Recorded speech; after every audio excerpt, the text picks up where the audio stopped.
Episode 14. Mount your brooms. That's the first signal, said Lupin sharply, pointing into the sky. Far, far above them, a shower of bright red sparks had flared among the stars. Harry recognized them at once as wand sparks.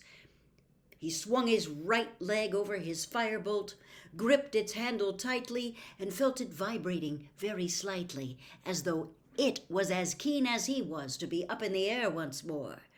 Second signal. Let's go, said Lupin loudly, as more sparks, green this time, exploded high above them. Harry kicked off hard from the ground. The cool night air rushed through his hair as the neat, square gardens of Privet Drive fell away, shrinking rapidly into a patchwork of dark greens and blacks, and every thought of the ministry hearing was swept from his mind as though the rush of air had blown it out of his head. He felt as though his heart was going to explode with pleasure. He was flying again, flying away from Privet Drive, as he'd been fantasizing about all summer. He was going home. For a few glorious moments, all his problems seemed to recede into nothing, insignificant in the vast, starry sky. Hard left! Hard left! There's a muggle looking up! Shouted Moody from behind him. Tonks swerved, and Harry followed her, watching his trunk swinging wildly beneath her broom. We need more height. Give it another quarter of a mile. Harry's eyes watered in the chill as they soared upward. He could see nothing below now but tiny pinpricks of light that were car headlights and street lamps. Two of those tiny lights might belong to Uncle Vernon's car. The Dursleys would be heading back to their empty house right now, full of rage about the non-existent lawn competition. And Harry laughed aloud at the thought, though his voice was drowned by the flapping of the others' robes, the creaking of the harness holding his trunk in the cage, the whoosh of the wind in their ears as they sped through the air. He had not felt this alive in a month, or this happy. Bearing south, shouted Mad-Eye. Down ahead. They soared right, so that they did not pass directly over the glittering spider web of lights below. Bear southeast and keep climbing. There's some low cloud ahead we can lose ourselves in, called Moody. We're not going through the clouds, shouted Tonks angrily. We'll get soaked, Mad-Eye. Harry was relieved to hear her say this. His hands were growing numb on the firebolt's handle. He wished he had thought to put on a coat. He was starting to shiver. They altered their course every now and then according to Mad-Eye's instructions. Harry's eyes were screwed up against the rush of icy wind that was starting to make his ears ache. He could remember being this cold on a broom only once before, during the Quidditch match against Hufflepuff in his 3rd year, which had taken place in a storm. The guard around him was circling continuously like giant birds of prey. Harry lost track of time. He wondered how long they had been flying. It felt like an hour at least. Turning southwest, yelled Moody. We want to avoid the motorway.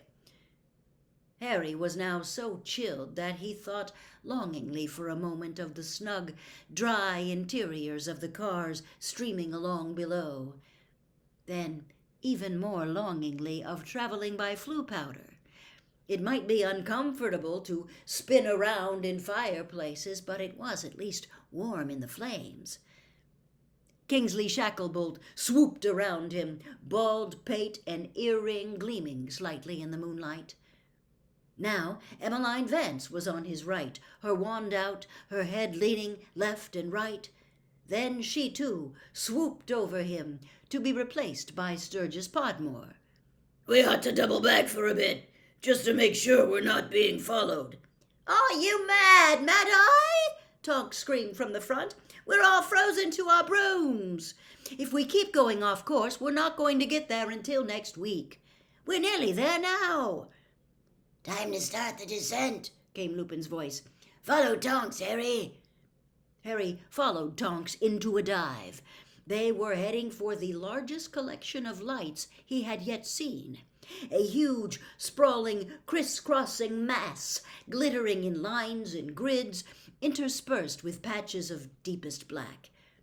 Lower and lower they flew until Harry could see individual headlights and street lamps, chimneys and television aerials. He wanted to reach the ground very much, though he felt sure that someone would have to unfreeze him from his broom. "Here we go," called Tonks, and a few seconds later she had landed. Harry touched down right behind her and dismounted on a patch of unkempt grass in the middle of a small square. Tonks was already unbuckling Harry's trunk. Shivering, Harry looked around. The grimy fronts of the surrounding houses were not welcoming. Some of them had broken windows, glimmering dully in the light from the street lamps. Paint was peeling from many of the doors, and heaps of rubbish lay outside several sets of front steps. "Where are we?" Harry asked, but Lupin said quietly, "In a minute." Moody was rummaging in his cloak, his gnarled hands clumsy with cold. "Got it," he muttered, raising what looked like a silver cigarette lighter in the air and clicking it. The nearest street lamp went out with a... He clicked the unlighter again. The next lamp went out. He kept clicking until every lamp in the square was extinguished, and the only light came from curtained windows and the sickle moon overhead. "Borrowed it from Dumbledore," growled Moody, pocketing the put-outer. "That'll take care of any muggles looking out of the window, see? Now, come on, quick." He took Harry by the arm and led him from the patch of grass across the road and onto the pavement. Lupin and Tonks followed, carrying Harry's trunk between them, the rest of the guard, all with their wands out, flanking them. The muffled pounding of a stereo was coming from an upper window in the nearest house. A pungent smell of rotting rubbish came from the pile of bulging bin bags just inside the broken gate. "Here," Moody muttered, thrusting a piece of parchment toward Harry's disillusioned hand and holding his lit wand close to it so as to illuminate the writing. "Read quickly and memorize." Harry looked down at the piece of paper. The narrow handwriting was vaguely familiar. It said, "The headquarters of the Order of the Phoenix may be found at number 12, Grimmauld Place, London." Chapter 4. Number 12, Grimmauld Place. "What's the order of the—" Harry began. "Not here, boy," snarled Moody. "Wait till we're inside." He pulled the piece of parchment out of Harry's hand and set fire to it with his wand tip. As the message curled into flames and floated to the ground, Harry looked around at the houses again. They were standing outside number 11. He looked to the left and saw number 10. To the right, however, was number 13. "But where's—" "Think about what you just memorized," said Lupin quietly. Harry thought, and no sooner had he reached the part about number 12, Grimmauld Place, than a battered door emerged out of nowhere between numbers 11 and 13, followed swiftly by dirty walls and grimy windows. It was as though an extra house had inflated, pushing those on either side out of its way. Harry gaped at it. The stereo in number 11 thudded on. Apparently the muggles inside hadn't even felt anything. "Come on, hurry," growled Moody, prodding Harry in the back. Harry walked up the worn stone steps, staring at the newly materialized door. Its black paint was shabby and scratched. The silver door knocker was in the form of a twisted serpent. There was no keyhole or letterbox.